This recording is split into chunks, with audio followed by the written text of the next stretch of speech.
అభియోగాలు నమోదైనాయి. దీనిపైన ఇదేనో అది నేను లాస్ట్ 2-3 డేస్ నుంచి ఒకసారి మొత్తం పరిశీలిస్తా ఉన్నాను.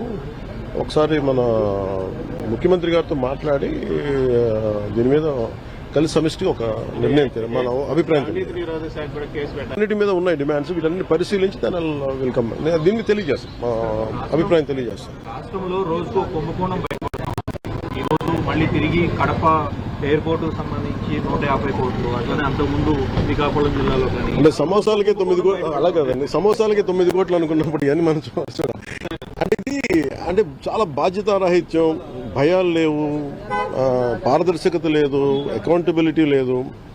ఇవన్నిటికీ వీఆర్ పేయింగ్ ద ప్రైస్. ఇదేంటి భవిష్యత్తులో ఇలాంటి పునరావృతం కాకుండా చూడాలి.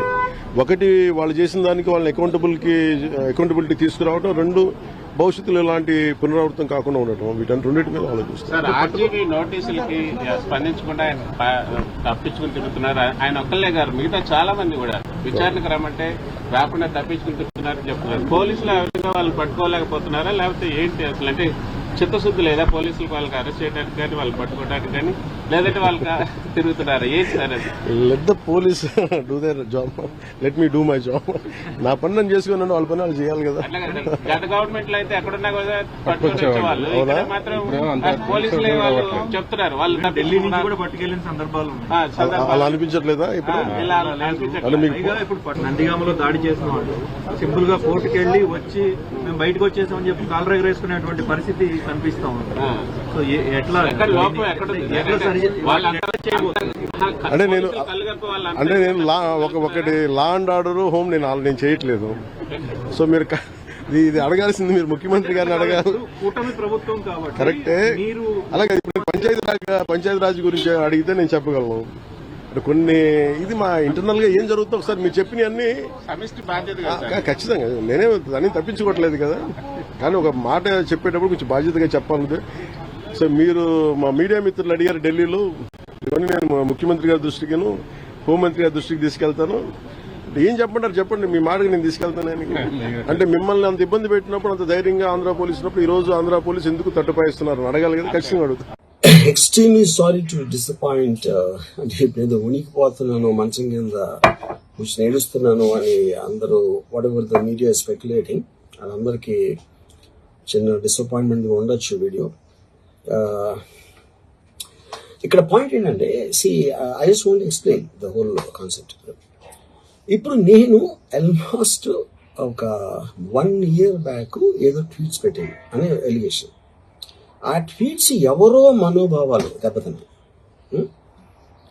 ఇక్కడ విచిత్రం ఏంటంటే 1 year బ్యాక్ పెట్టిన ట్వీట్స్ 4 డిఫరెంట్ ప్లేసెస్లో 4 డిఫరెంట్ జ్యూరిస్డిక్షన్స్ లో 4కి ఒకే 3-4 రోజుల వ్యవధిలో వాళ్ళ మనోభావాలు దెబ్బతిన్నాయి. వాళ్ళు ఆ పరంగా కంప్లైంట్ ఇవ్వడం, కేసులు పెట్టడం జరిగింది. ఇక్కడ పాయింట్ 1, ఎవరి మీద అయితే నేను పెట్టానని వాళ్ళు చెప్తున్నారో వాళ్ళకి లేదు, ఎవరో థర్డ్ పార్టీ, అసలు సంబంధం లేనివాడు. ఆ కాంటెక్స్ట్ లో అసలు ఈ కేసు ఎలాగా, ఈ సెక్షన్స్ ఎలా వర్తిస్తాయి అనేది అప్పుడు ఆబ్వియస్ గా నాకు వచ్చే అనుమానం కానీ, నాకు కానీ నా మనుషులు కానీ, ఇది ఒక పర్సిక్యూషన్ చేయటానికి ఒక పద్ధతి ప్రకారం ఉన్న ఎలోబుల్ లాస్ ని వాడుతున్నారా, లేకపోతే ఇప్పుడు వరల్డ్ ఓవర్ ఒక ఫినామినా ఏం జరుగుతుందంటే, పొలిటికల్ పార్టీస్ వాళ్ళు they are weaponising the systems of the police. అది అమెరికాలో జరుగుతుంది, యూరోప్ లో జరుగుతుంది, ఎక్కడ కూడా జరుగుతుంది. అప్పుడు నేను ఏ ఒక్క వ్యక్తిని, ఒక పోలీస్ ఆఫీసర్ని కానీ, ఒక పొలిటికల్ పర్సన్ కానీ నేను బ్లేమ్ చేయట్లా. I think it happens in certain ఒక ఏమంటారు దాన్ని, ఒక వే. అది అందరూ కూడా ఎంతో కొంత అది చేయటానికి టెంప్టేషన్ ఉండొచ్చు. But eventually there is the law of the land which will take the final call. So అది that I completely agree, believe in that and I abide by that as a citizen. So ఇప్పుడు ఇక్కడ జరిగింది ఏంటి, నాకు ఒక notice వచ్చింది, నేను ఒక రిప్లై ఇచ్చాను, ఫలానా చోట ఫలానా తారీఖు నేను వస్తాను. అప్పటికి నాకు జరుగుతున్న పని ఒక ఆన్గోయింగ్ స్కెడ్యూల్ ఉంది కాబట్టి, నా ఫిల్మ్ వర్క్ ఉంది కాబట్టి అవ్వలేదు. అండ్ ఇట్ ఈస్ వేరే ప్రొడ్యూసర్ చేస్తాను, ఆ ప్రొడ్యూసర్కి నష్టం వస్తుంది కాబట్టి నేను మళ్ళీ టైం అడిగాను. ఇదేంటి కేసు, ఇదేం అర్జెంట్ కేసు అంటే 1 year తర్వాత ట్వీట్ చూసిన అతనికి 1 week లో అన్ని అయిపోవాలనేది ఏమన్నా మీనింగ్ ఉంటుంది అసలు దానికి? So which basically means it is being done for purposes other than the urgency of the case. ఇప్పుడు అర్జెన్సీ ఆఫ్ ద కేసు అంటే మీరు మర్డర్లు గీడలు ఇన్ని జరిగి సంవత్సరాలు తీసుకుని